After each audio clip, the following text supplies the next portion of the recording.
Rob, it is so good to see you again. Thank you again so much for saying yes to this conversation. I really appreciate it, and I look forward to catching up. How have you been? Well, I've been great. And thanks for having me, man. I appreciate you asking me on. It's always great to talk about fatherhood. It's my favorite thing to talk about, to be perfectly honest. It's my favorite thing about my life. So I'm always glad to talk about it. I've been great. Things are good. Yeah, it's been a minute, man. It's really great to catch up. It's been a number of years. So let's start with how many children do you have? I have two. I have a daughter and a son. My daughter is 15. She's going to be 16 in about 2 months. And my son is 12, going to be 13 in about a month from tomorrow, actually. So yeah, it goes quick. Six, well, 15 and or 16 and what is 16 and 13. In a and couple months, 13. they'll be 16 and 13. Right now, they're 15 and 12. Yeah. So let's start with that boy girl 2 years apart, which initially I thought it was the ideal situation for a father and a mother. You know, everyone gets one of their Boy and girl. sex. Yep. Um, and um, and then I said this to somebody. I was like, "Oh, I wish I could have had a boy and a girl. That's really what I wanted." And they said to me, "No, that's not what you want. They fight like cats and dogs." Is that true? Actually, it's the complete opposite for us. We were so lucky. Our kids are like connected at the hip. They get along amazingly well. They're best buds. They look out for each other. They spend a ton of time together. They never fight. I guess we're the exception, because I've definitely heard horror stories. Like a friend of mine, told me the story about how, they used to see the younger child with like, finger marks around Oh their my God. neck, because they would get so violent when they were small. We haven't had any of those. It's a dream, the way our kids get along. So yeah, So very happy maybe about it's fair to say that it's a reflection of the parents then. it. It might be some of that. We're a very tranquil, laid back house. So there's a lot of just good vibes here. There's not a lot of stress or tension. Although, both my kids have their own issues with anxiety, mostly in like, classroom settings and stuff. Here at home, we try to keep it super light. My wife and I are very lighthearted people in general. There's a lot of jokes, there's a lot of humor, there's a lot of kind of a laid back approach to a lot of things. So I think that helps create a harmonious environment for us. Yeah. Yeah. Well, so I'm glad that we're having this conversation because I would like anyone who thought as I assumed, because I don't have a boy and a girl. I have two boys. These guys don't fight. I mean, not totally true. The oldest has always been a little aggressive towards the younger one, but there's not a lot of fighting. Like I've never had to peel anybody off of the other. Like because I'm not like that. I'm not an aggressive guy. And my wife, Yeah. there's nothing aggressive about her. I may be a little confrontational, but never physical. Right. Yeah. So Well, I'm sorry. If you had a question, I was gonna give you an anecdote that maybe explains why my kids get along so well. go ahead. And I think this is the best bit of advice I ever got before I had my second child. And we swear by it. And I tell it to everybody I know who's having a second child. When my daughter was, 2.5, and she found out she was having a little brother, we were obviously concerned about how she was going to feel because she'd been running the roost for 2.5 years. And, she was she was a very outgoing kid, and she kind of like, tore the place apart. She basically owned the place, right? Like all little 2.5-year-olds do, right? She Right. just was a terror.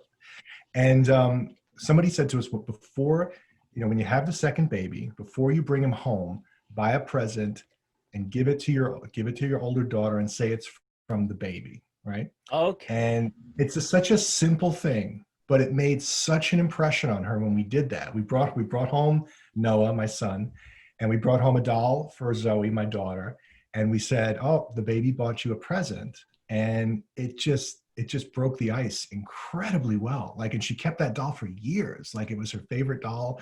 It really made an impression. So I say to anybody who's about to have a second kid, and you want to do everything you can to like create a harmonious connection between the two of them, definitely do that. Buy a present for the older child and say it's from the baby. Wow. It seems to make so much sense. I love the idea, It's huge. right? Yeah. How do you think that works psychologically? What do you think was happening there? It's really hard to say. I mean, I think she was, she's generally generally an open-hearted, person. And I think that was with her when she was younger. So I think the odds were pretty high that she was going to get along anyway. It wasn't like she was, she wasn't a fighter.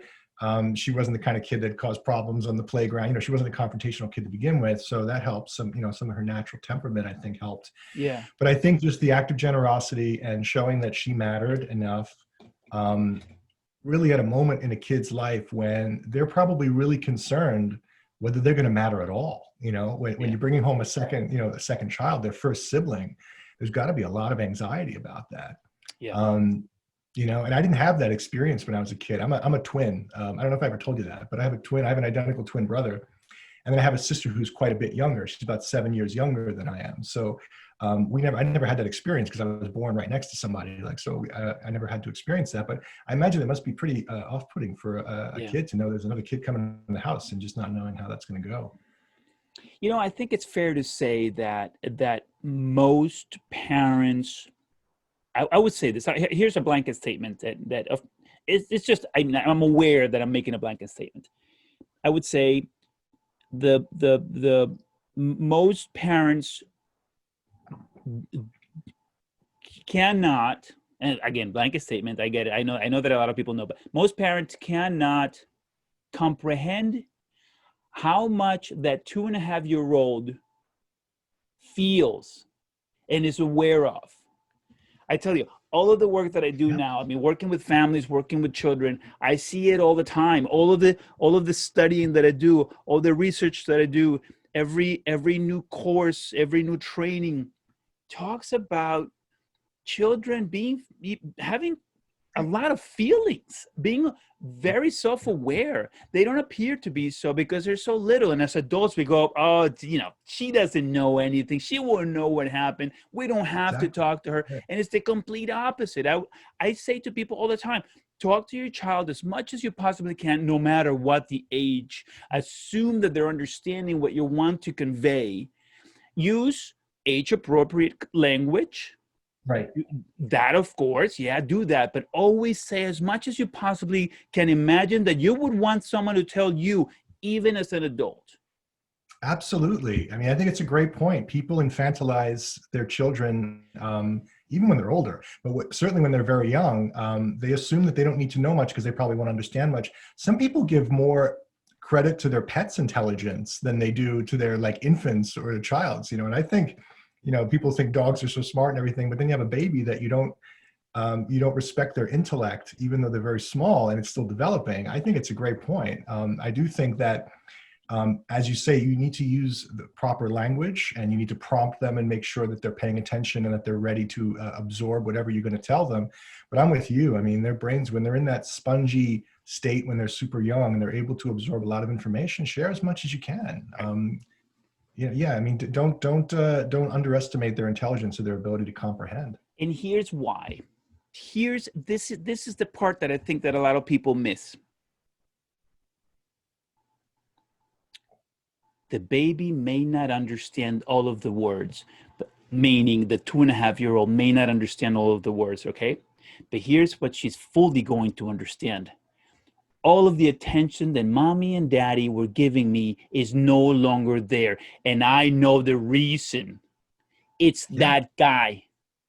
Right? That's right. And what I love about what you said, when he came in with a gift for her, you know what? But he at least hooked me up. Right?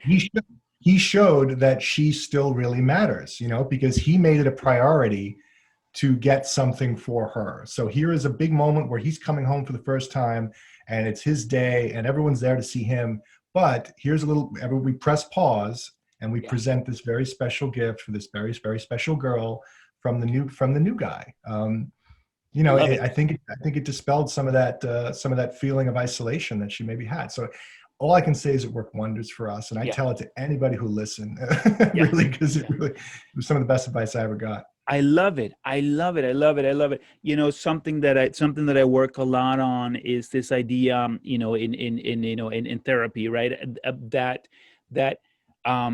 So as a therapist, something that what I do every single day is I work on behaviors, and usually, obviously, the negative behaviors, right? And it's never about, let me help you get rid of the behavior and there be a void, right? Let me help you get rid of the behavior and there not be anything.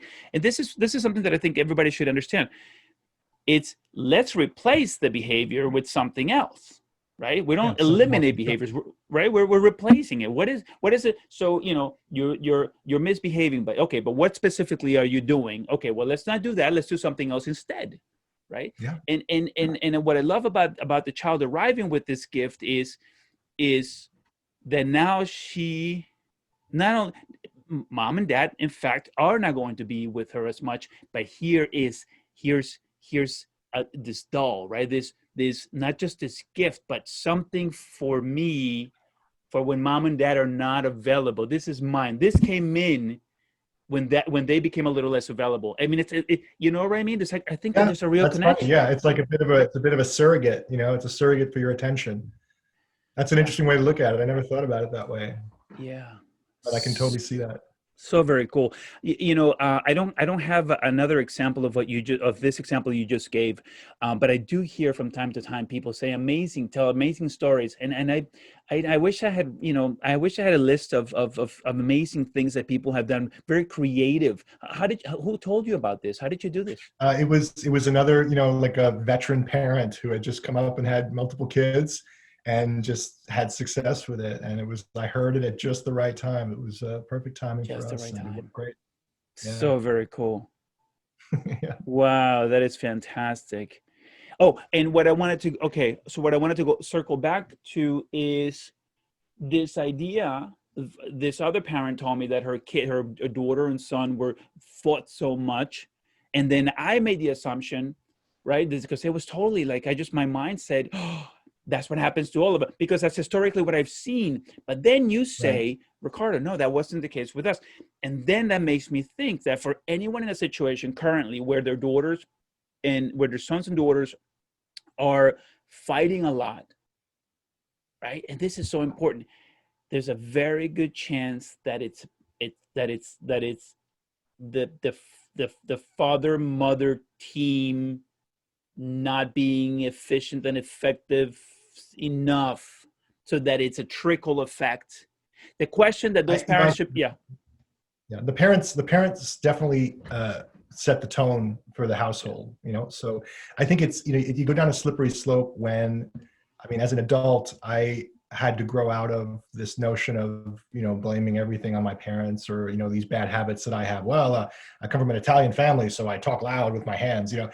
We all do that to a certain extent, right? But I do think there's some truth to it, that parents do set the tone. I mean, they obviously create the setting for the children, right? I mean, they have the house or the apartment. They set up their room, they create the environment, and then their personalities that are interacting with that child every single day are going to imprint on them and create patterns of behavior that are directly related to what they've learned by what they've seen. So yeah, absolutely. yeah, Parents set the tone. Kids eventually, obviously they develop their own independence and personality with some of the residual echoes of those things that they learned from their parents. But very early on, I mean, yeah, it is absolutely a product of. So, it's funny because I say that, but then I think that there are some personality traits in my kids that were there from the very beginning, like that. And there are kids, in our sort of circle of friends and whatnot, who I've known since they were born, and they've also had very strong personality traits since they were born, and those things tend to stay with you. So it's a combination. It's a combination of the environment you're in, plus I think some of the natural personality traits, and that cocktail that you kind of mix up when you put all that together, and then you add another kid into the mix. And sometimes it can, turn into a Molotov cocktail, and sometimes it can go down real smooth. We're really lucky, and I have friends who have it a lot harder than we do because their kids fight all the time. yeah, yeah. All right, cool. Definitely, man. Thank you for saying it. Personality traits and a cocktail of so many variables, Yeah. right? There's so much environment, the differences between. I mean, so there's a lot of good reasons. So okay, so then I would I would add, before you say it's all them or the environment or something other than me, dad, check dad, right? That's what we can control, Yeah, right? We can control ourselves. You, as a parent, you have the ultimate accountability for how your children get raised. I mean, I think it's hard for people, I think, to turn that camera on themselves, Yeah.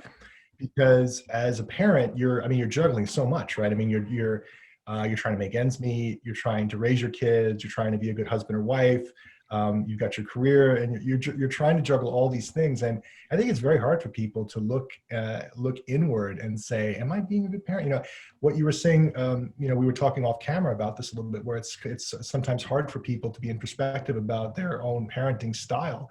And I think it's just a byproduct of how busy and caught up people are, which is totally natural. So, you know, those habits can be really hard to undo. You know, if you've got a parenting style that's not serving your child so well, I mean, it could be something that you never address, just because you kind of just never get around to it. And some people just don't have the self-awareness to really even recognize that what they're doing might be having an adverse effect on their child.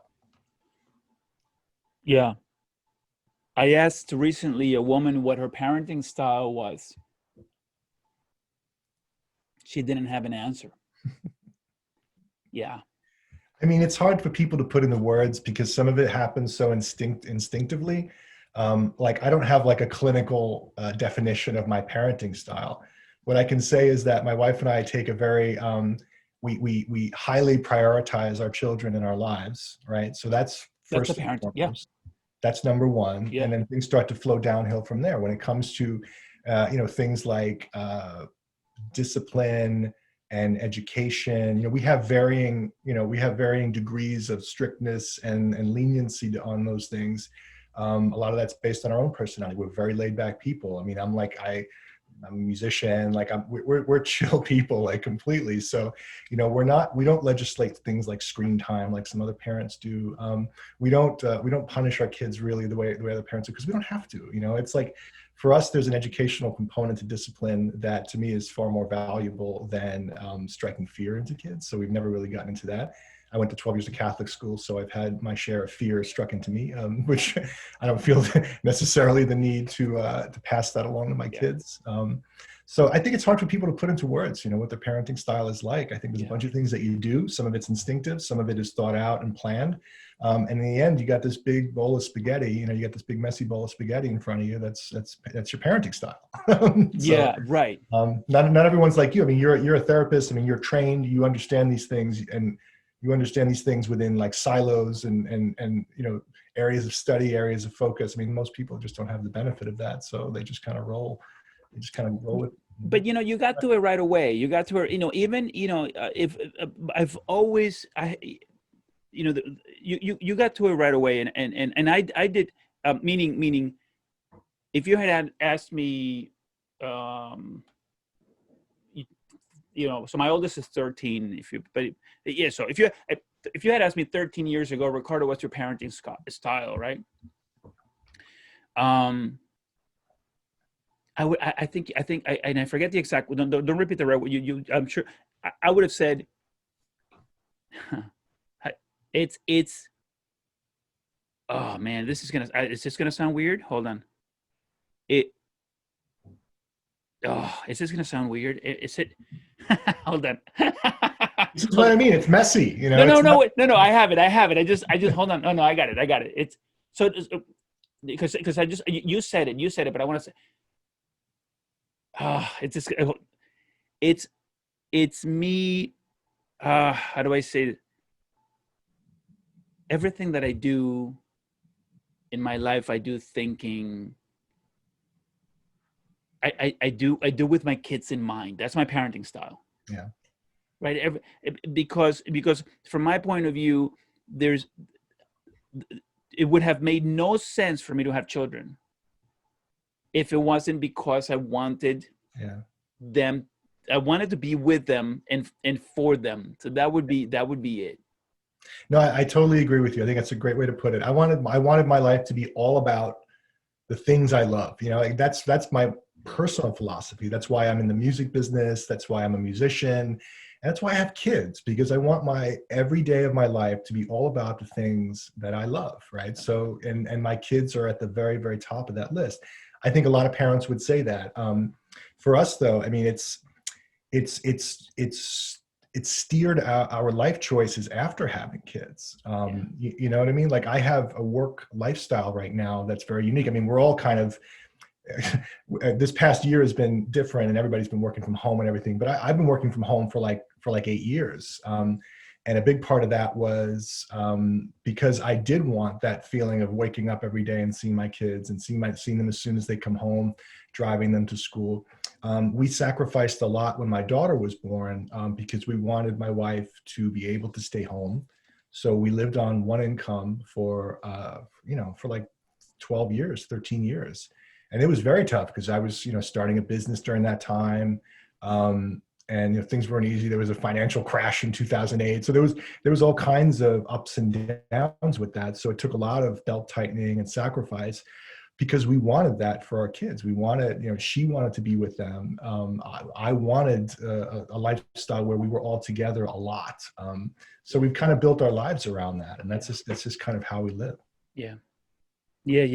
I think I wrote, I want my life to be everything I love. Is that what you said? Yeah, I just want to be around the things I love all the time, and that's the business and colleagues and partners that I work with. It's my wife, it's my kids, it's my love of music and my ability to work with that every single day. I'm very, very lucky in that sense, and that I've been able to kind of steer things and be lucky enough to, have this life where I'm able to kind of surround myself with just the things that I love. So I feel very fortunate. That's pretty cool. I wouldn't want to be too critical of people who haven't gotten there or maybe haven't even considered that as a target. Right. Look, it's yeah, no, you can't be critical because it's impossible to understand what people's what anyone else's life is like. Right. It's really complex. Yeah. Values, so. Yeah.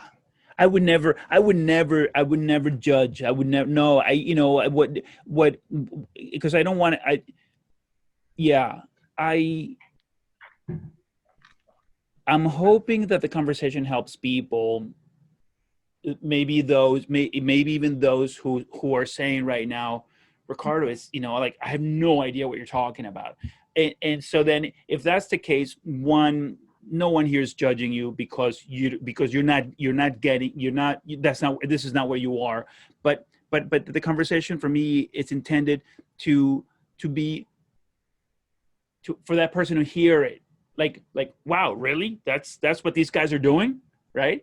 If if you're so far up to whatever side on that continuum, hear us.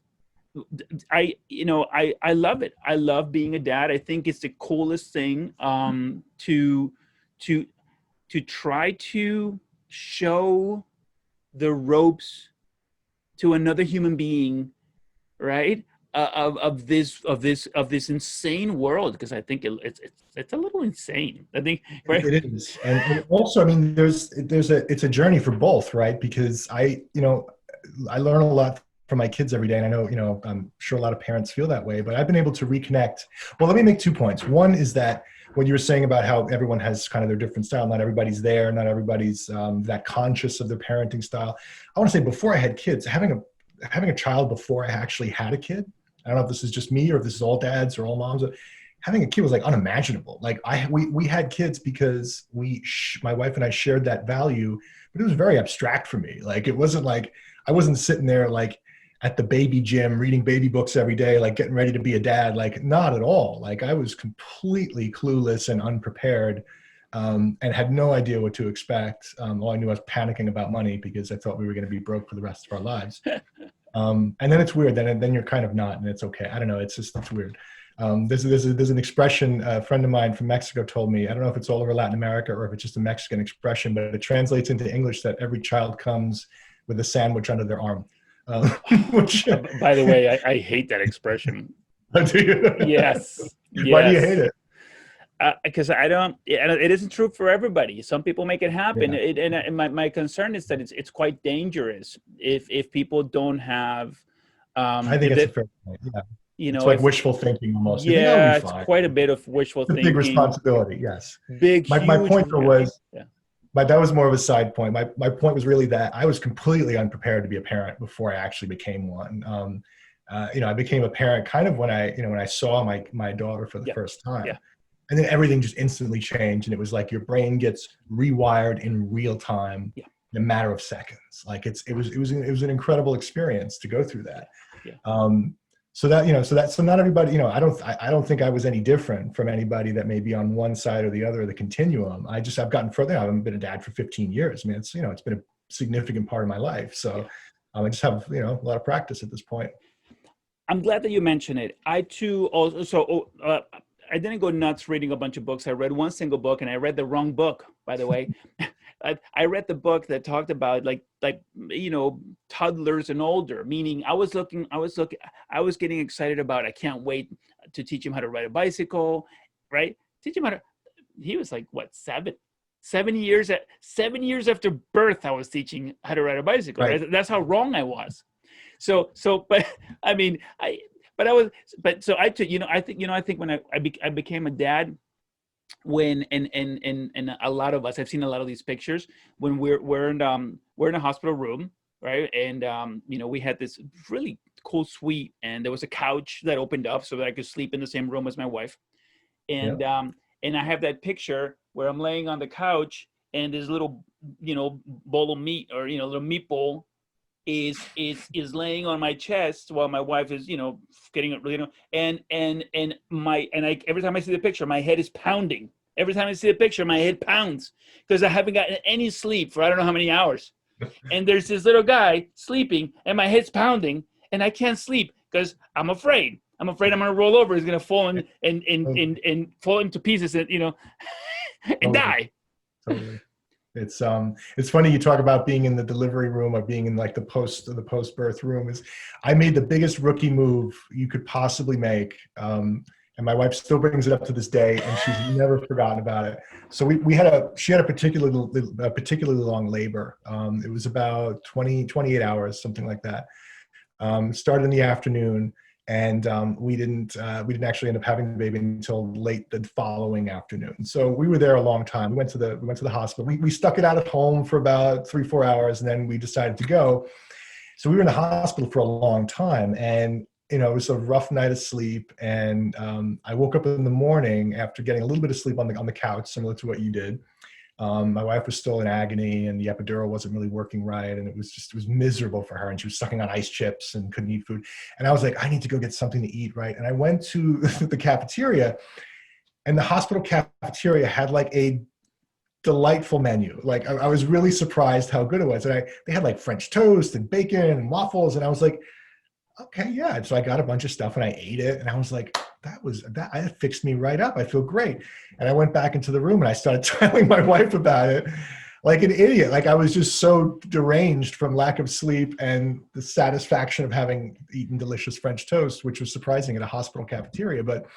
And then she got understandably just furious at me and has never let me forget it to this day. So fellas, if you're out there, just suck it up, man. Bring a Cliff Bar or something, but definitely don't brag about the food in cafeterias. Just wanted to share that little anecdote about stupid dad moments. Yeah. That's very funny. Yeah. Well, no, I mean, I here's why I love this story. It shows how disconnected we are from having a baby inside our bellies. Yep. that refuses to come out. I mean, because we don't. I mean, we can be empathetic. All right. Well, you weren't. Nice. A moment of weakness. Yeah, it was a lapse. but I was a really supportive dad during the pregnancy, but I had a moment of weakness. not because you're a jerk, but because it's you're as empathetic as we can be. Even the best of us. At that moment, we just don't know what it's like. We have no idea. We have no clue what it feels like. And we haven't had, this human being growing inside of us for 9 months or however many, right? Yeah. 9 Yeah. months. Let's say 9 months. We haven't. We're guessing at what that might have been like. We're Mhm. guessing at what the pain might be like. We're just guessing at all that, and we're hoping. And a lot of us are hoping that we're not screwing anything up. Like we're not Yeah. making any mistakes along the way. Like, right? And the reality for me was, and maybe this is true of other men too, but having a child was the true crossing of the barrier between like boyhood and manhood, Mm. right? It's like when you're a boy, you're kind of stupid, you're kind of selfish, you're kind, you don't always see things clearly. Like you don't always see things from the vantage point of others as much as you try. And we had been married for a few years, so obviously me being with my wife really helped me improve as a man. Like she definitely she sort of I could say she housebroke me, like, because she actually taught me how to be like a functioning male adult, right? Which is like, some men need that. Some men need a woman to civilize them, and I definitely needed that, right? So that I was already on my way, like kind of getting that. But really, I crossed the barrier between boyhood and manhood when I first saw my daughter. I mean, that was really completely it. So before that, I was obviously still that kind of stupid boy in some way, even though I was evolving. That moment in the cafeteria was definitely still that dum-dum that was Yeah. just thinking about It, himself. it's no longer just about me, Yeah, that's right? right. Yeah. And you shouldn't, now that I've been a dad for a long time, you shouldn't even think about having any children unless you're ready to make that Oh sacrifice, yeah. because that's the most immediate thing that changes for you, is that Yeah. instantly, I mean, really from the moment you find out you're pregnant, it's no longer just about you, and it can Yeah. never be again. And you have to accept that and embrace it and just clutch it in your chest, because it's not going to change. And those that resist that, I think, have a really hard time with parenting. Yeah. Definitely. The yeah, I the the daily partying, with your friends, the daily, let's go out, let's do a thing. That, no. Why? Because I want to go home and I want to, I want to talk to this guy. I want to spend time with this guy, right? He And needs it me. happens like that. For me, that changed very naturally. Like, you want to be with your kids. Like, Yeah. it's like the idea that, I mean, I still see my friends now. I mean, we kind of all had kids around the same time. So, my circle of friends and I, we kind of experienced similar things at the same time. But I found that it wasn't like I was stuck at home saying, "Oh, I wish I was out with the boys, but I got Right. a babysit." No, I wanted to be home. Like, it was Yeah. awesome. Like, my kids were delightful. Like, they still are. Like, I want to hang out with them. So that's Yeah. better than just going to the bar. I mean, Yeah. I mean, I did that, we did that plenty. Yeah. But, now it's time for this, and it's where I wanted to be. Yeah. I remember some of my earlier memories of doing something very different than before is, so Saturday morning. So during the first like 3 years of my boys' lives, my wife didn't have to work, but when I didn't work Saturdays or Sundays. I was only working Monday through Friday. So then Saturday morning came around. Every Saturday morning, um, you know, I I took the boys. I forget if she asked. No, she would. My wife would say, would you mind? Like she said it a few times at the beginning, and then of course it was obvious that this is something that I would do every Saturday morning. I would wake up, and they wake up at what, 6, 7 in the morning, so ridiculously early, and I would take them. I would grab them. Well, at the time we lived on the beach. So well, I mean a few blocks from the beach. So Is I that when you would. lived in Tulum? Yeah, yeah. That's right. I forgot you did that. That's amazing. Anyway, Yeah, sorry. that's all right. So they wake up. So I give them whatever food, and then jump in the truck, drive down to the beach, and be on the beach for as long as humanly possible, right? Like I mean, I have tons of pictures of them. We're the only ones at the beach at that time. There's literally nobody else. It's just the three of us. First it was just the two of us, and then it was three of us, and that's what I did every Saturday morning and every Sunday morning, and I did that and until like 11, 12, however long I could stay out there with them, and then we return home so that mom could have that rest, because she was taking care of them, two babies, and that's a lot of work, Monday through Friday. Yeah. but I loved it.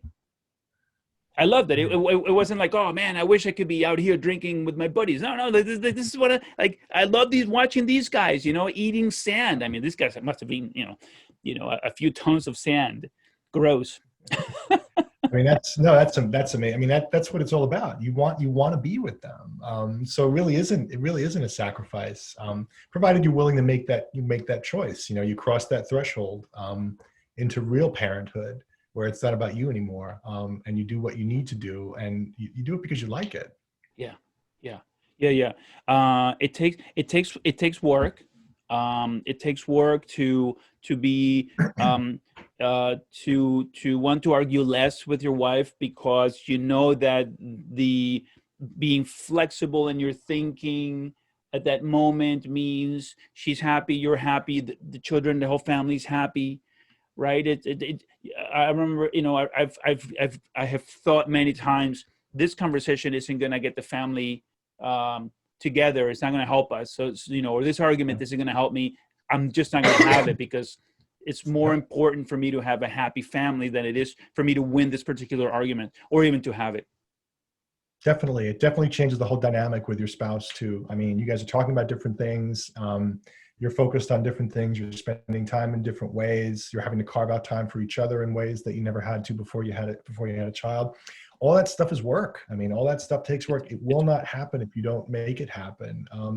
Because there's this natural drift that happens in a relationship with your spouse. When you have kids and your kids are your highest priority, you're going to always find excuses not to spend time with each other, because there's just so much to do. I mean, there's just so much stuff to do for your kids.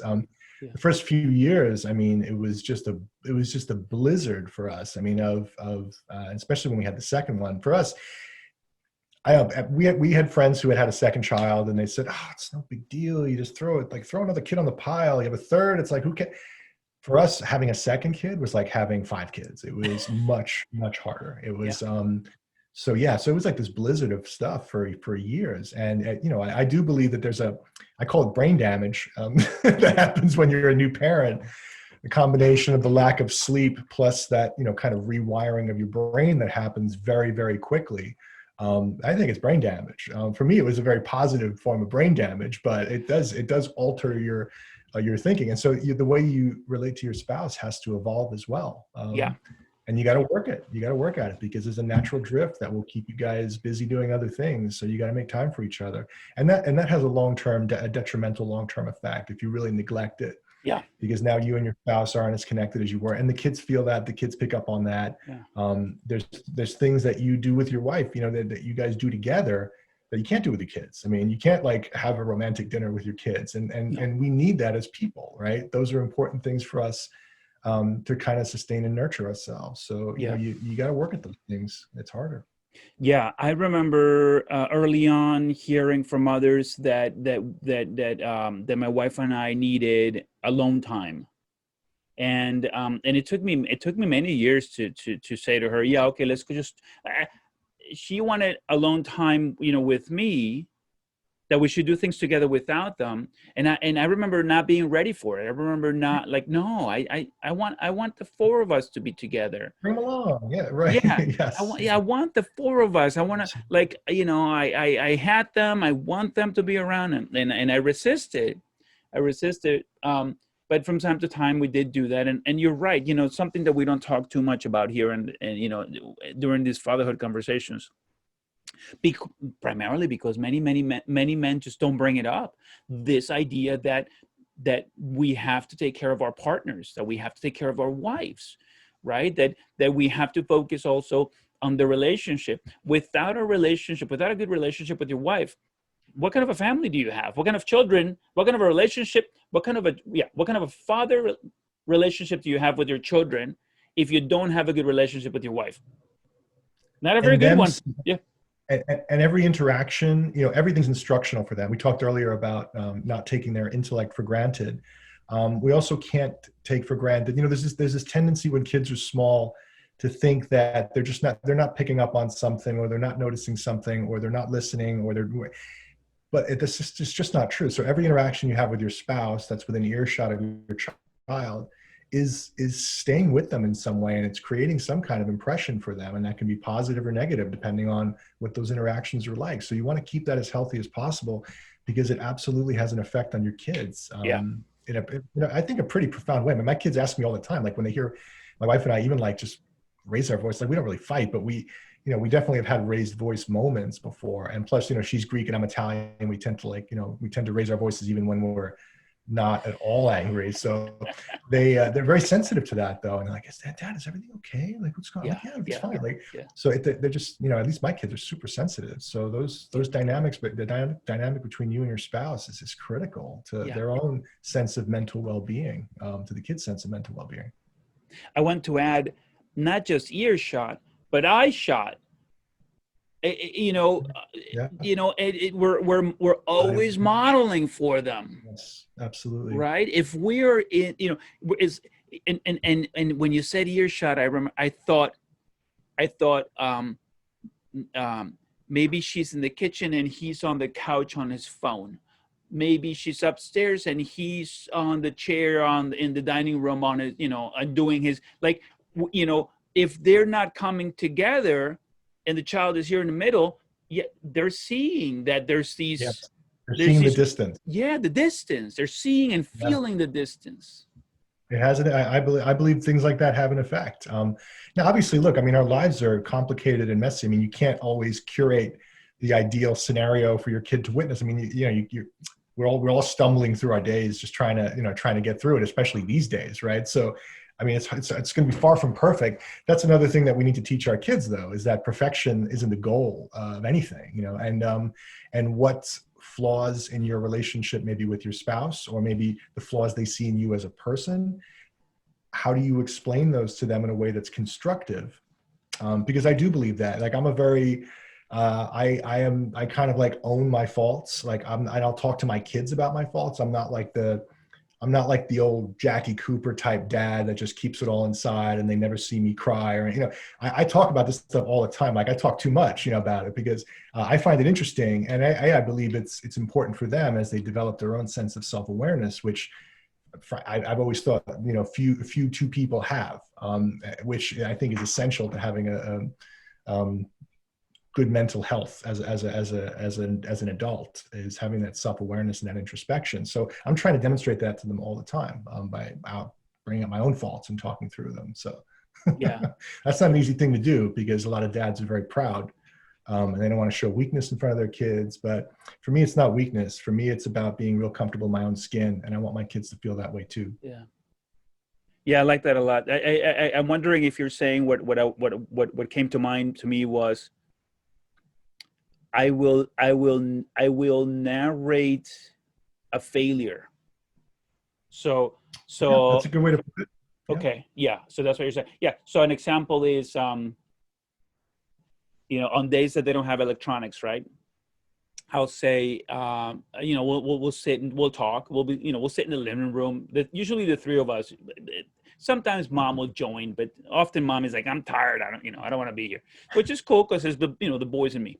So, and I'll be like, by the way, there was this moment where I thought I was going to do great and I didn't. And I've been thinking about how it crumbled, and, how I made a mistake and it cost me X, and I'll explain it to them, and I know that for them, it's difficult to understand it right away, or to really get what it is that I'm saying. But there's so much data in that moment. Definitely.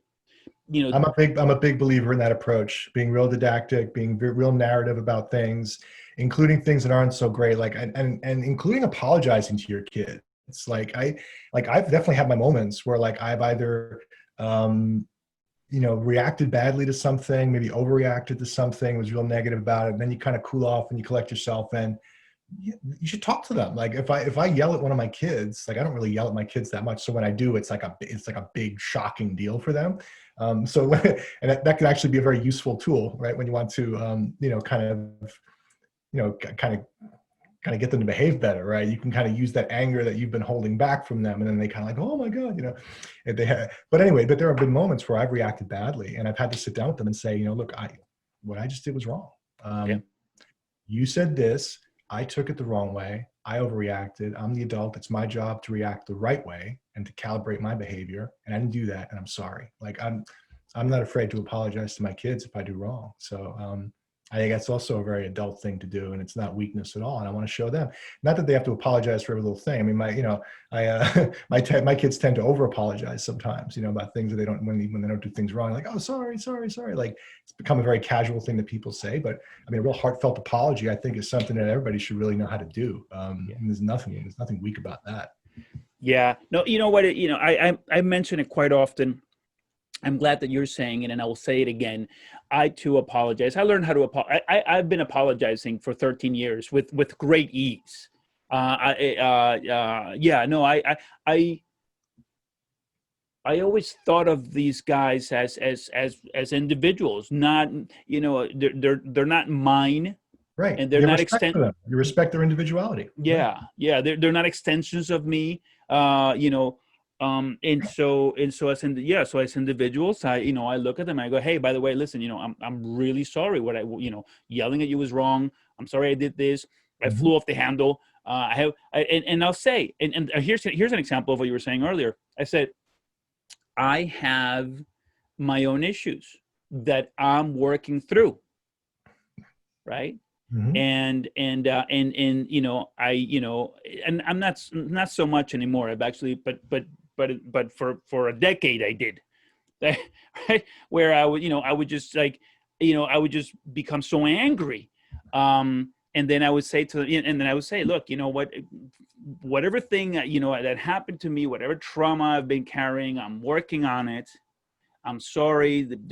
I should not have said what I said. I shouldn't have screamed at you or whatever. I shouldn't, I'm sorry, apologizing, right?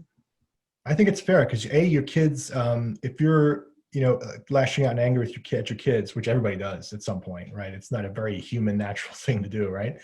I think kids should know the origins of that because those things can be terrifying. It's like monsters in the closet, these things become huge to a kid. Like, I mean, this type of emotional outburst from a parent, it's like a nuclear bomb going off to a small child, and that's the only way I can imagine it, is that it must be, their world must shatter, when you get mad at them for something briefly. So that's something, that should obviously be avoided if you can. But if not, I think it's being sensitive to the impact that it's had on them, and being able to talk it through to them and being able to articulate and show that you understand your own feelings, your own self enough to be able to express it to someone else, I think is a very important lesson for them, to teach them how to express themselves and understand their own feelings. So I Absolutely. try to show that as much as I can. Yeah, absolutely. Here's why, if someone listening to this, here's why, if you're not apologizing, this is a reason why you should. For whatever reason, children are wired in a way where they've quite often blamed themselves for what the parent did. Yes, it's a default. They tend to think things are their fault first. It's a default. And that's sad. Yeah. And that's kind of what I was trying to get at with this idea that kids amplify things so much in their heads, especially when their worlds are kind of small, when their worlds are just a handful of people that they see every day and all the time. Everything's in balance. And all of a sudden there's just this cataclysmic moment, or what is probably seems to them like a cataclysmic moment. So yes. Yeah. So blame themselves. What else? And because their world is kind of small, what else? It must have been something I did. I mean, it must have been me. Fault. Yeah, was I bad? That's right. No, that's yeah. And so the issue here is if dad doesn't apologize and explain what happened, the child, what we don't know is how long that child is going to blame themselves for. How long? How many years or decades the child will carry that. It's a little scar, and all because and it's so unnecessary. It's such needless suffering by the kid, right? Because you probably didn't yell at them for something that was such a big deal that usually these things are just moments, like bad moments or whatever. So yeah, it definitely shouldn't be elevated to this multi-year feeling of anxiety about it. It's just not appropriate. It's not worth it. It's why put your kid through that, especially when it's not worth it. And you have an opportunity to teach them about humility and about self-understanding. Yeah. Yeah. We're not saying right here, you and I in this conversation, don't yell at your kids or never, or to attempt to never yell. No, we're saying Right. anger is a natural, normal human emotion. What you do with it is the concern, right? So we can get angry because some things make us angry. Then the child happened to be in the wrong place at the wrong time. You yelled at the child. Fine. That's all done. You did it. It happened.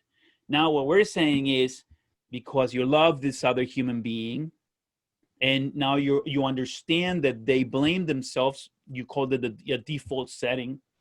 Find the time, if not today, if not tomorrow, 5 days from now, fine.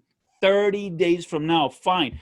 Look, better later than never. Yeah. That's I agree, and you're right. We're not saying don't ever yell at your kids. There's two types of anger, right? One is the type that you wield to make a point because either the kid something wrong, and you know that this is going to impress upon them not to do that again, right? Like we all have kids that misbehave. We all have kids that do stuff. They do dumb shit. I mean, every kid in the world does that, and sometimes yelling at them gets their attention and prompts them and imprints on them. Okay, don't do that again, right? But there are those moments where, as a parent, you have that failing or that bad moment, and that's kind of what I mean about confronting it with them and making sure they know that this is not something they did, that I was in the wrong here, and this is why. So I think it's a knife's edge you got to kind of walk on with it. But I do think this sort of anger, whatever you want to call it, yelling at your kids, can be a useful tool for parenting. Right. Because I do think kids appreciate structure and a firm hand when it comes to certain things. I just think it's got to be used judiciously and not wantonly. And if it's used accidentally, I think that it should be explained by the parent and taken ownership of. Yeah. No, and you've said it, and every single book says it, and every single study shows it. Structure is hugely important in the lives of children. The other thing that I was thinking about is if you're the kind of guy who just cannot get himself to apologize because you don't have practice. It's hard for some guys, yeah, for sure. Yeah, if you're that guy, we know that you can hug, and we know that you can kiss. All right. If for whatever reason your programming forbids you, right, from saying I'm sorry, until you figure it out, give that kid a hug as soon as possible. There's going to be confusion. Or whatever your version of it is, because you may be the kind of parent that's not very affectionate with their kid at all. That's a good point. And doing something like putting your hand on their shoulder, may be like a really meaningful gesture in your relationship with your child. So, everyone's got different degrees of what's normal for them. So, but I agree, just taking some step to send a message to the child that we're okay. We're okay. I love that, Rob. Yeah, I'm so glad that you said that, man. In fact, just today, I was looking at, I was talking to somebody, and I was looking at this thing called the 5 Languages of Love. I think somebody wrote a book, and yeah, and I don't. Oh God, I had him here somewhere. Let me see. Let me. Now that you got me thinking about it, I think I have him right here. Hold on. I like this a lot because you're right. Not everybody is going to feel comfortable with a hug or a kiss. Yeah, exactly. I mean, I hug and kiss my kids all day, and they're getting older and they're getting kind of tired of it.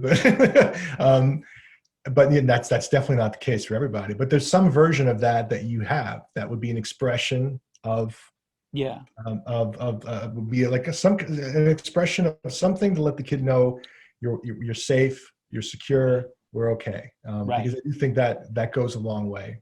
Kids feeling like they're secure. Yeah.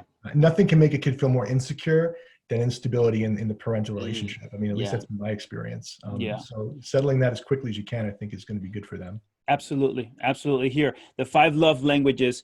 And I won't go into them, but you have quality time, giving gifts, acts of service, words of affirmation, and physical touch. So, Mhm. so you're right. I'm so glad that you mentioned this idea, because you know what? I'm so comfortable with hugs and kisses that I assume that's terrible of me, that everyone is comfortable with hugs and kisses. Um, but I know for a fact that there are people who don't, like, you don't hug them, and for whatever reason, maybe this dad, he never was never hugged or kissed by his dad. So it's something that it's completely foreign. It never even crosses his mind, Yeah, yeah. you know? Everyone's different. So Everyone's there's a spectrum, and I think just the idea though is to just make your kid feel secure in any way that is habitual in your household and in your relationship with your child. Yeah. Trying to find a way to close the loop whenever there is kind of a breakdown, some misplaced anger or something like that. I think Yeah. the point is just trying to get that to a resolution with the child, because they do carry it with them. And it can be really, really devastating to them, to their mental health, to think that a parent. I remember when I was young, and my dad, he used to scare the hell out of me and my brother when we were younger, because he used to get really angry with us, and he wasn't a guy that talked about his emotions a lot. So that was hard. That was really hard for us, because we were trying to, we were always walking on eggshells during these moments where he was angry with us. So, and he wasn't angry with us very often, but when he was, it was always like really scary. So we didn't get those moments of resolution with him. So I recommend that everybody find their own way of doing that, because kids carry it with them. Yeah. Children are thinking, and not in these words, but children are feeling, is my dad now not going to be there for me anymore? Right? Is my dad going to stop loving me? Did something go so wrongly that he will no longer love me? Yeah, the amplification that kids must feel for every little thing, because it's all so new. If you think about this, is one way to put that in perspective, right? So I'm 48, right? So 1 year for me is like 1/48th of my life. It's like not that much, right? 1 year for a 5-year-old is a big part of their life, right? So when you have this smaller range of experience, things just take on, anything that happens takes on just a heightened meaning for you. It's just very natural. So anyway, that's true with discipline too. That's a So great way to look at it. And I've said this a million times. Yeah. Like, you're talking about an 8-year-old. I try to tell people all the time, an 8-year-old is still very much a baby. And in part because of what you just said, 1 year to them is a huge percentage. yeah. Right? Yeah, A that's why huge time percent. seems to move slowly when you're younger, because it's very new for you. Like a year's time, years used to seem like eternities when I was younger. Yeah. Now they go by like, it's like watching a movie. It's like a year, it's like, it's crazy how fast time goes now. It's because it's a smaller piece of your life. So anyway, with kids with less experience, less life experience, these things tend to take on a much more just like a heightened meaning. So And maybe that's why it's so important that you tell your child's age correctly. And when you say he's 6, and he'll be like, no, I'm 6.5. Because it means so much really, to that me. stuff's really meaningful. Yeah, yeah. Half a year is an insane amount to a 6-year-old. That's That's a that changes your status completely as a Yeah, kid, right? Having that's that right. extra half year. Yeah, that could be that for us at 48, it could represent 5 years, right? 7 years, a decade, Exactly. maybe even a decade at 6. So it's all relative, and we got to try to keep that relativity in mind. Yeah, When we're yeah. when we're talking to our kids. Imagine if your mom came around and said, "Oh yeah, Rob, he's 37." You're like, "What? No, mom. I'm 38. 38. No, mom, I'm 48." And she's like, "Oh, Right. you're, silly you." Right. No, I'm 48. That's funny. Yeah. That's so interesting, man. Yeah. How are you and your wife different in the parenting? I think I am. That's an interesting question, because we're very aligned in a lot of ways. So we tend to find resolution on things really quickly, my wife and I. So I've known my wife since I was 17. So we've spent most of our lives together in some form. So we're really aligned. I think I am a little bit more hands-on than she is about certain things. Like I am kind of more the organizer, like I'll be the one taking the kids out on field trips and organizing that kind of stuff.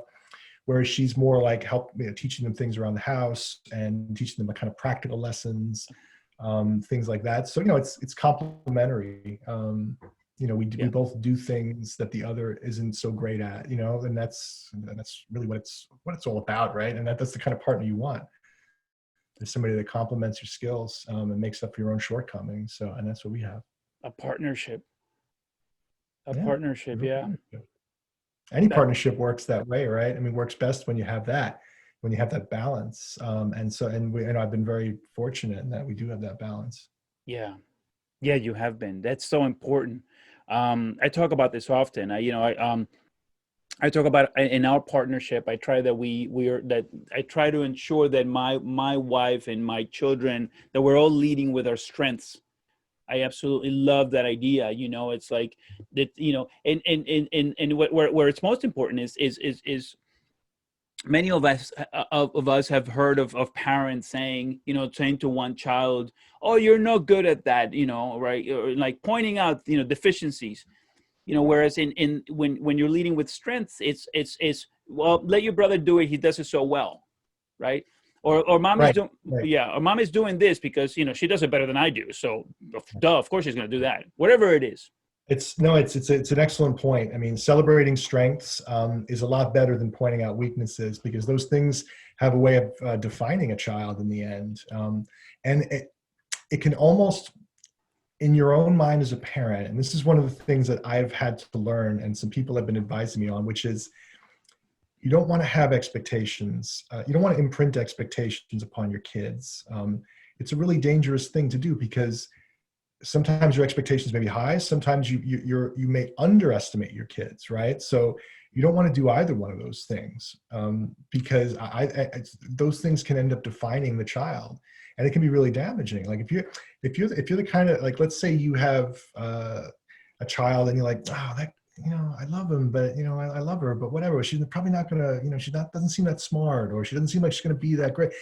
Those things can really influence how you parent, and I think a lot of that stuff, some parents probably can't help but think those things, but I think being cognizant of it can keep you from expressing those things in a way that maybe your child starts to take to heart, Yeah. because those things really end up defining them. So you got to be careful about it. So yeah, leading with strength, I think, is a much better message than pointing out weaknesses or limitations, because those things can tend to fall on the negative side of the spectrum and be interpreted poorly. Yeah. I liked what you said about being cautious of the language that we use to describe them, and connecting that idea to their age, right? So a 5-year-old has a very limited vocabulary, period, right? So the number of words that they know to describe themselves is very, very limited. It has to be. They're only 5, right?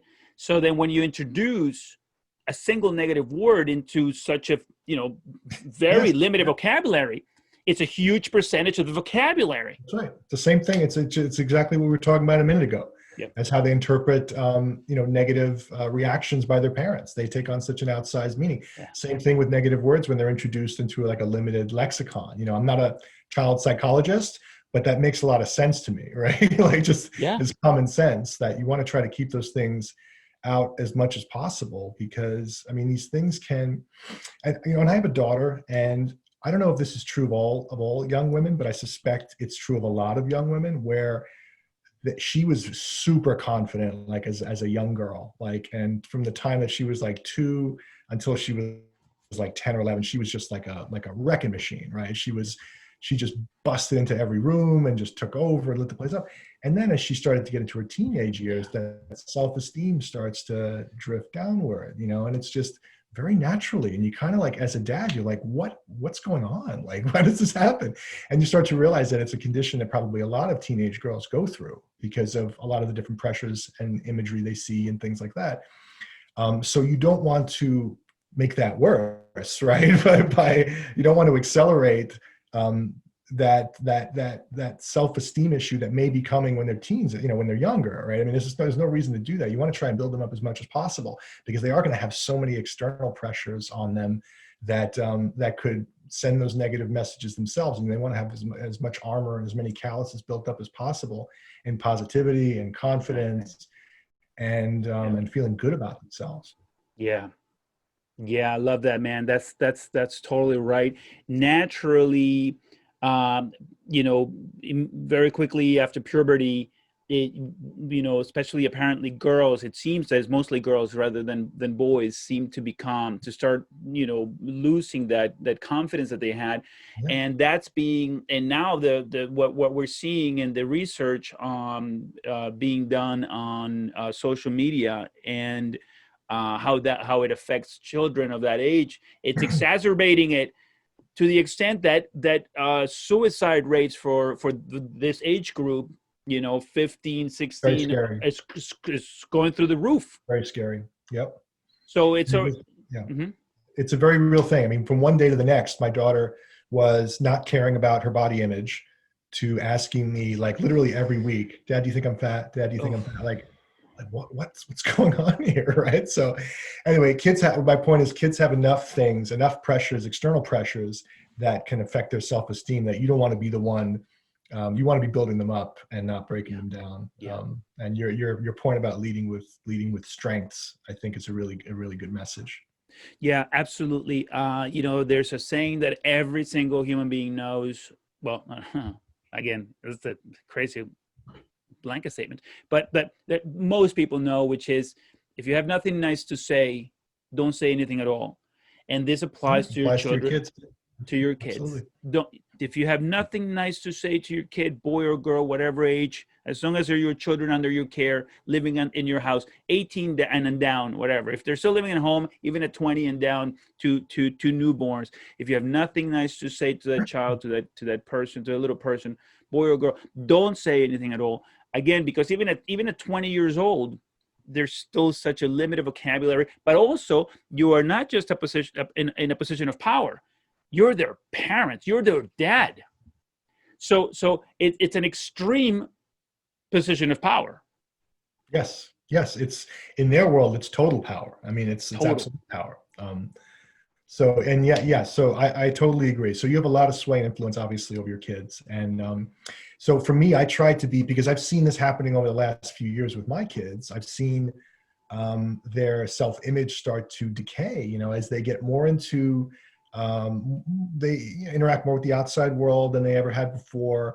They're interacting more online than they ever had before. They're consuming all kinds of media, not just social media, but a lot of video content on YouTube and stuff like that. I mean, it's just a lot of messaging coming in. So I've tried to be this voice of almost impossible, laughable optimism for them, because I really want to instill upon them a positive worldview, because it's so easy now to get sucked down into a negative worldview. And I really believe that. I really believe that there's a bias towards a negative worldview these days.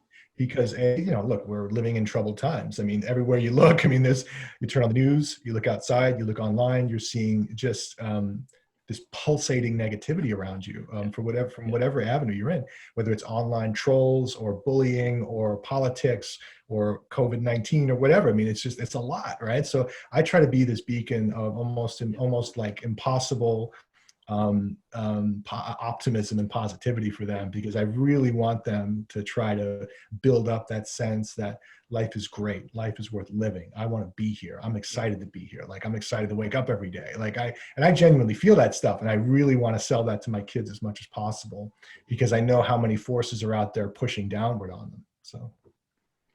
Well, I think it's so important. I think that the reason why I think you are so very right about this approach and this idea is because there appears to be, oh man, I don't know if this is learned behavior, but okay, let's talk about this. There seems to be, within the operating system,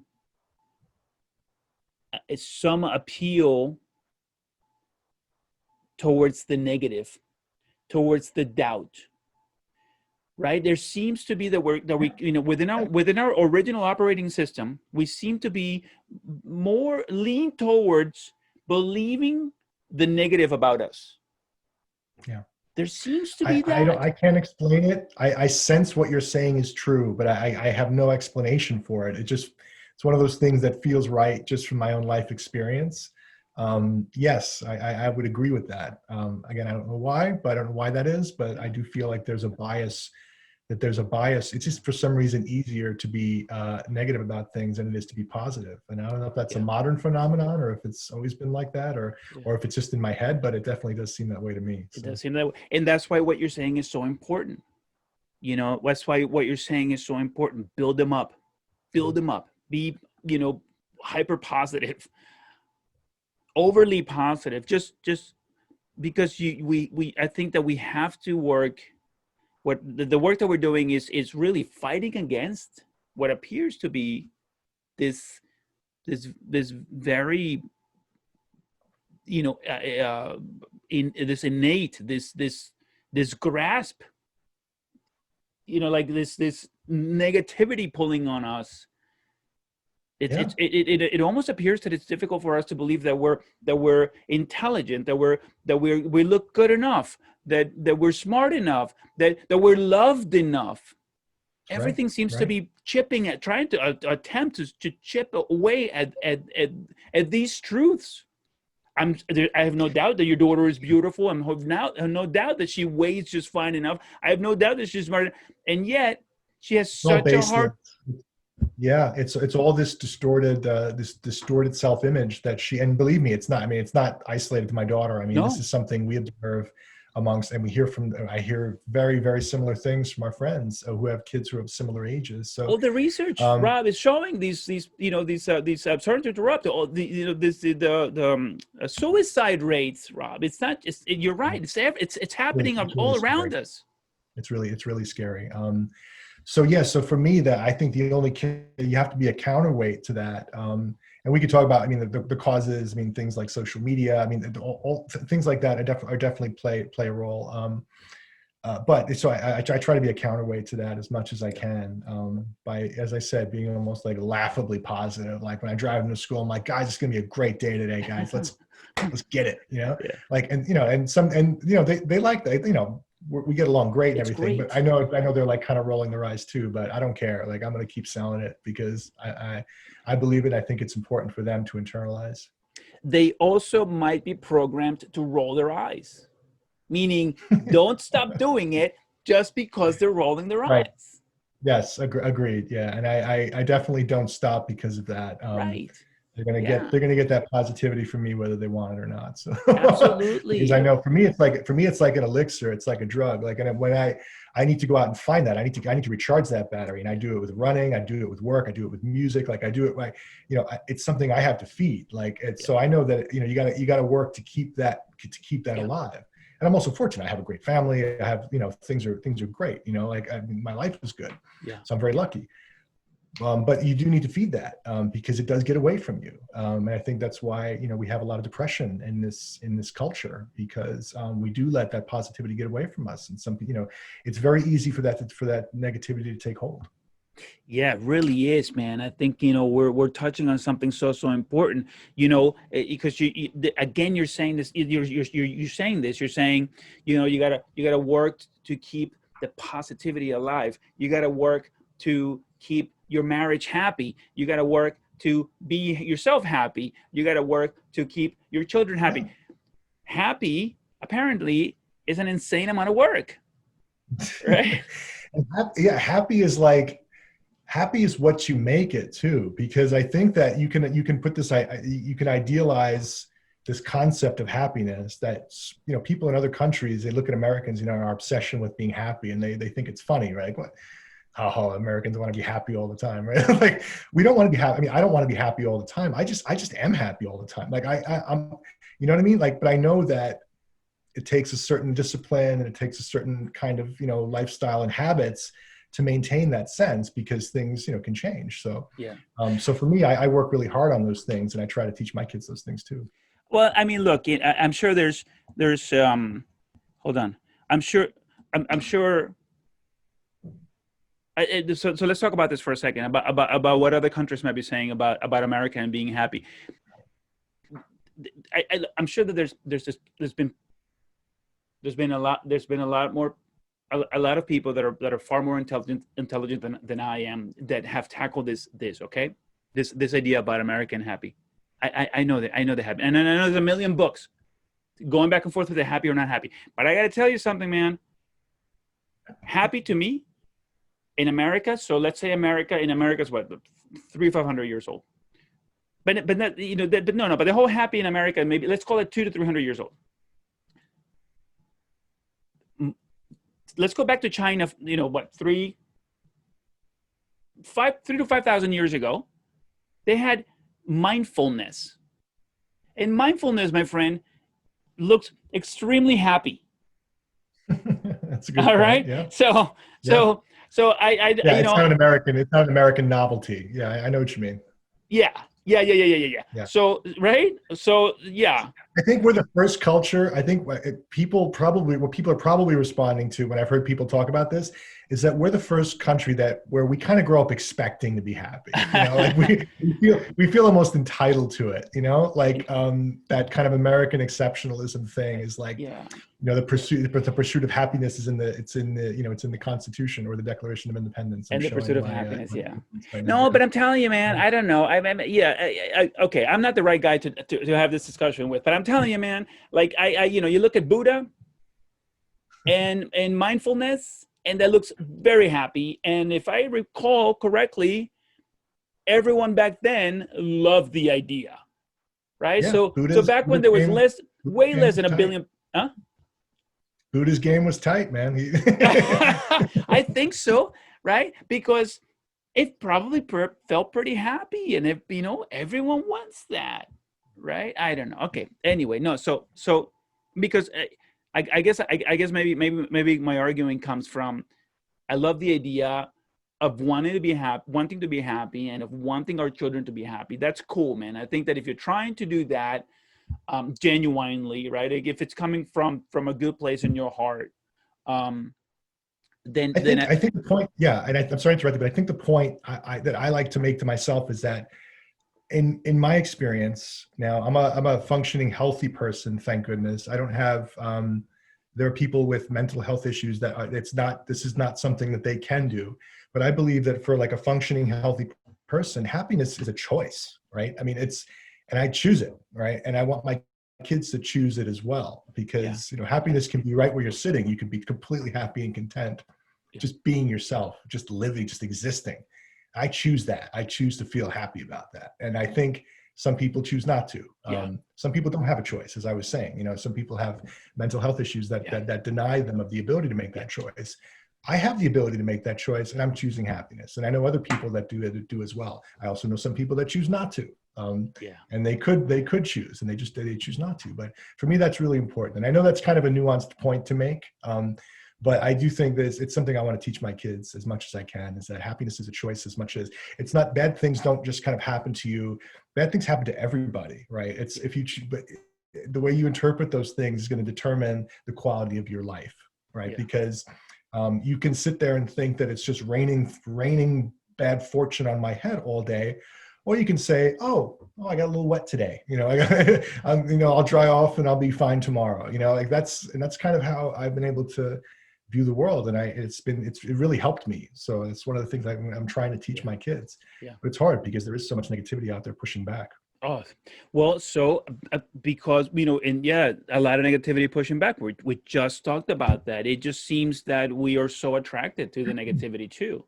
Even when we want to be happy. I got to tell you, sometimes I'm scrolling through videos.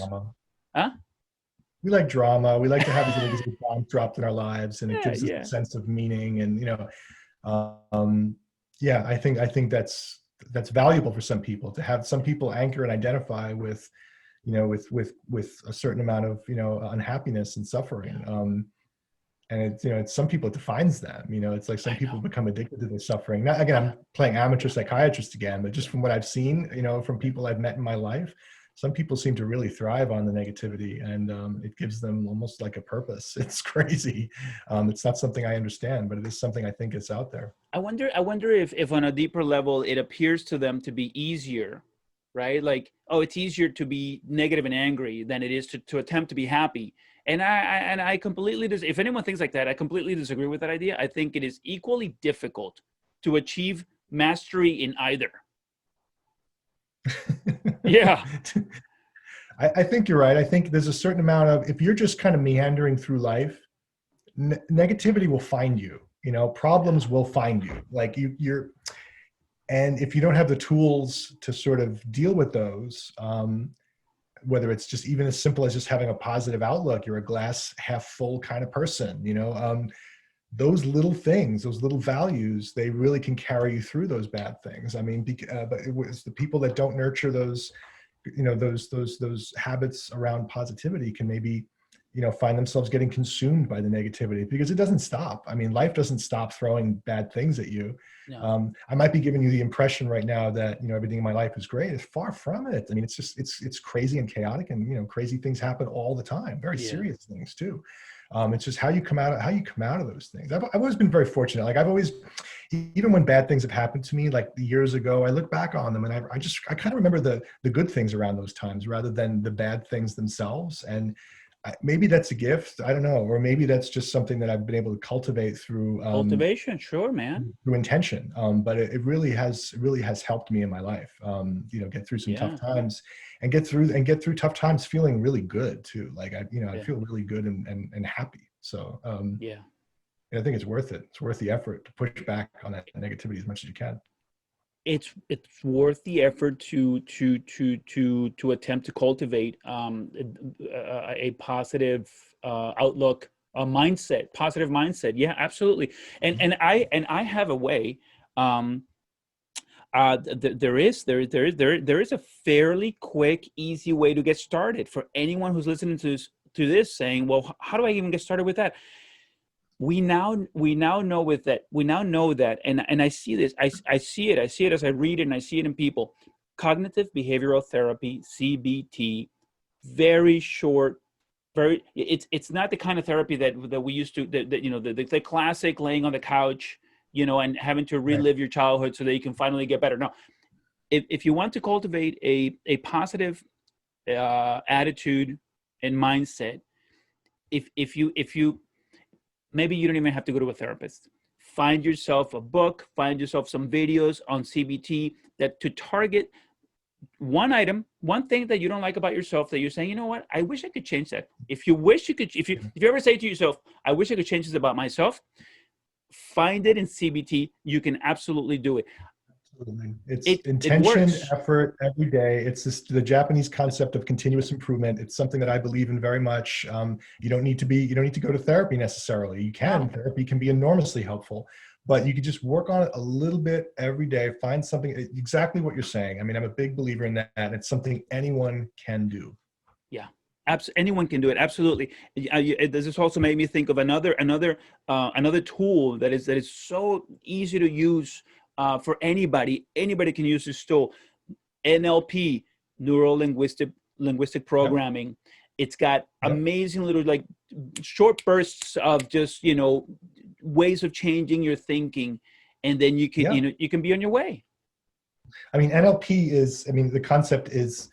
Which I've read you know, a fair amount about NLP, and I mean it really speaks to a very basic thing. What we are what we tell ourselves we are, right? And it's the same thing with your kids, right? I mean, it's the same. Your kids are having that same conversation with themselves, their internal monologue that we are, and the words they choose to have that dialogue with, that monologue with themselves with, will define who they are.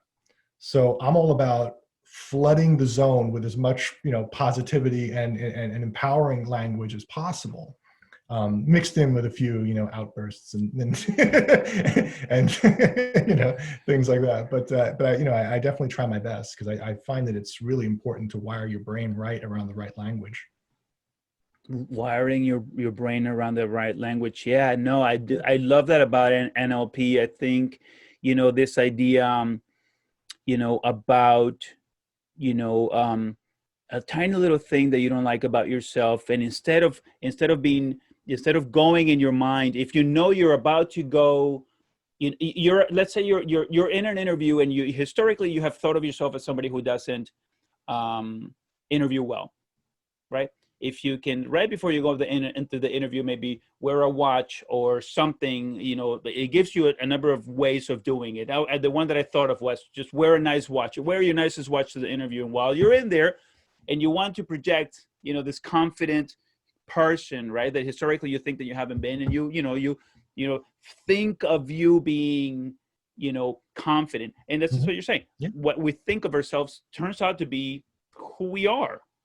Yeah, right? Words matter, not just the words we say, but the words we think. This is how we communicate with words, or how we communicate with ourselves. Yeah. So yeah, I mean, I'm a big believer in that stuff. I try to practice it as much as I can, but it's a process of continuous improvement. Teaching kids continuous improvement, I think, is critical as well. Yeah. And that's, that you can, no matter where you're starting from, everyone has different circumstances, economic, cultural, what have you. There's always something you can do, right? And it's important to identify where you want to go, right? Because it's very hard to improve yourself without a goal, without a proper goal. Goals. So I think getting kids to understand where they're headed, which is a really hard thing to do. I think it's really hard to get kids to think in terms of goals that aren't kind of immediate instant gratification type things. We've had a lot of success with my kids in building up, teaching them the value of money, and building up and accumulating savings over time so they can buy things. We have systems around the house where they can earn credits by doing what we call bounties. We have these different tasks that have different, dollar amounts associated with them, and they can accumulate them, and every week we add it up. My son has started running every day because I promised him I would buy him one game a month if he ran every single day that month. And so he literally runs. This is a kid who never lifted a finger to exercise. And now all of a sudden we've pushed the right button, and now he's running every single day, and he's getting exercise that he never would have gotten because we were able to motivate him. But anyway, the point is that there's always something you can do to move yourself forward in a constructive and really positive way. So I am trying to teach that to my kids. Absolutely. I love what you're saying. And I want to say, try it. So I gave the example of the adult in an interview, but if you attempt it, you can teach it to your children. You can pass it on. So this is why it's important for the adults to try, because this is another piece of information, another little bit of data that you can upload to your kids' heads, right? And it works. And it's funny that you're talking about so my youngest wanted a PC, right? And I don't know why he wants a PC. He's like, now he's got everything. I guess because children want everything. So I say to him, well, a PC, it's a big investment. It's a whole lot of money, and I don't know that you're really going to get your money's worth, whatever, but, Is he a gamer? A gaming PC, yeah. Yeah, that's why he wants a PC. Well, and now they're fancy. Now they have lights, and they have clear sides, and you can see the inside. Anyway, so much like what you were talking about with your boy running, I said, all right. And so he started with this idea like at least 6 months ago. So I said, fine. If you don't spend any of your savings, I mean, any of the money that you make from your chores, you don't spend any of that money, and you get all A's in school, I'll make up the difference for the computer. Yeah. Right. We do stuff like that too, and it really is a motivator. I mean, you got to find the right pressure points. We try not to make everything economic, but unfortunately that is a motivator for them. But teaching them that they can't have everything they want instantly, I think is one of the hardest lessons that we've had. Teaching them how to set long-term goals and work towards them a little bit every day. That continues. I'm a guitar player, and I know the value of sitting down every single day and just working it, and for hours and hours and hours, and then like 2 years later you're pretty good. That to me, that was a revelatory experience in my life, and it's taught me that I can learn anything. I know how to learn things now, right?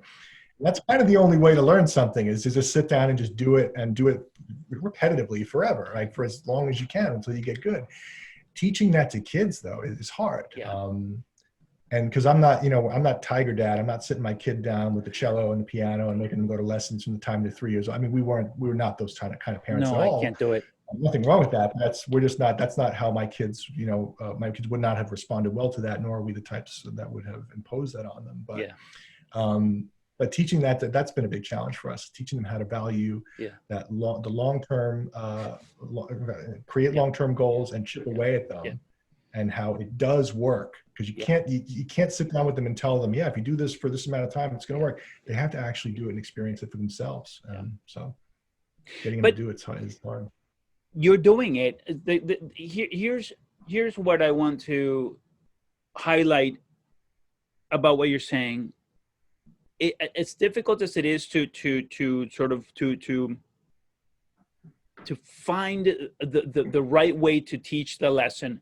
By virtue of you having learned it, by virtue of you being aware of how this functions, it infuses that lesson, that part of you, your knowledge of it, gets infused into all of the messages. The messages coming out of you verbally and physically, or nonverbal messages, are all filtered through that piece of knowledge that is so valuable to you. Yeah, because it's part of who you are now. So it's obviously going to color all your interactions in some way. That's a good point. So maybe through osmosis, just through that type of communication, even if it's not always direct and on topic, you're still getting that point across, even through like softer means of communication. So I think that's a really good point too. Yeah, I hope so, because sometimes it's hard to sit down and teach a very important lesson to a child. You need to be demonstrating it over a long period of time in ways that you're not even aware that you're teaching. You're just kind of communicating with them, and they're getting messages. This was really good, man. Thank you. I'm really excited to know that you're doing this now, and I really am glad that you invited me on. And this has been really great to catch up and talk about this stuff. It's one of my favorite topics. Yeah, it was fantastic. Thank you so much. It'll be up Saturday morning. I'll send you the link. Great, man. Please do. Look forward to seeing it.